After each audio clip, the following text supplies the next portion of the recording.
अस्सलाम वालेकुम। मेरा नाम डॉक्टर सादिया रियाज़ है और मैं एक रूमेटोलॉजिस्ट स्पेशलिस्ट हूँ। रूमेटोलॉजिस्ट वो डॉक्टर हज़रात हैं जो हड्डियों, जोड़ों और पट्ठों की बीमारियों का इलाज बज़रिया दवाइयों के करते हैं।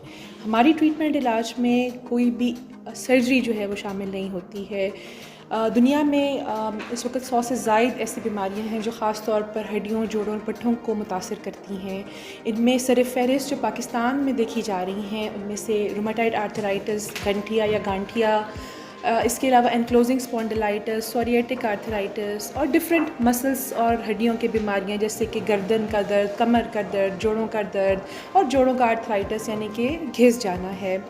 अगर आप किसी ऐसी बीमारी का शिकार हैं जिसमें आपके जोड़ों में तकलीफ़ है, कुछ महीनों से चल रही है और वो बेहतर नहीं हो रही है, तो आप प्लीज़ एक रूमेटोलॉजिस्ट स्पेशलिस्ट से ज़रूर मशवरा करें। हमारे जो तरीका इलाज है इसमें दवाइयाँ शामिल हैं। इसके अलावा हम आपको ये मशवरा देते हैं कि अपनी ज़िंदगी में, डेली मर्रा रूटीन में आप क्या ऐसी चीज़ें कर सकते हैं कि जिससे आपकी हड्डियाँ और जोड़ बेहतर हों और बीमारी का शिकार ना हों। इसके अलावा फ़िज़ियोथेरेपी यानी कि वर्जिश का एक अहम रोल है और जो आजकल हम ज़्यादा इस्तेमाल कर रहे हैं वो नई इंजेक्शंस हैं, नई दवाइयाँ हैं, बायोलॉजिक्स हैं जो अब पाकिस्तान में अवेलेबल हैं। इसके अलावा जॉइंट्स के अंदर डिफरेंट इंजेक्शंस जिनको इंट्रा आर्टिकुलर इंजेक्शंस कहा जाता है उसका भी इस्तेमाल किया जाता है। हमारी ट्रीटमेंट में ये तरीक़ाकार शामिल है, इसमें कोई सर्जरी नहीं है।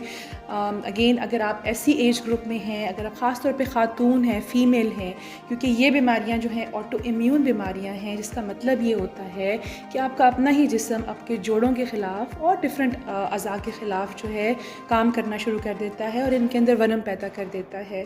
तो अगर आपको ऐसी कोई प्रॉब्लम आ रही है जिसमें आपके जोड़ मुतासिर हैं, आपको बुखार रह रहा है, कमज़ोरी रह रही है, थकावट है, पूरे जिस्म में दर्दें हो रही हैं जिसको माइल्जियास कहते हैं, कमर का दर्द, गर्दन का दर्द, घुटनों में दर्द या कोई और ऐसे प्रॉब्लम आ रहा है तो रूमेटोलॉजिस्ट से ज़रूर मशवरा कीजिएगा। बहुत शुक्रिया, थैंक यू।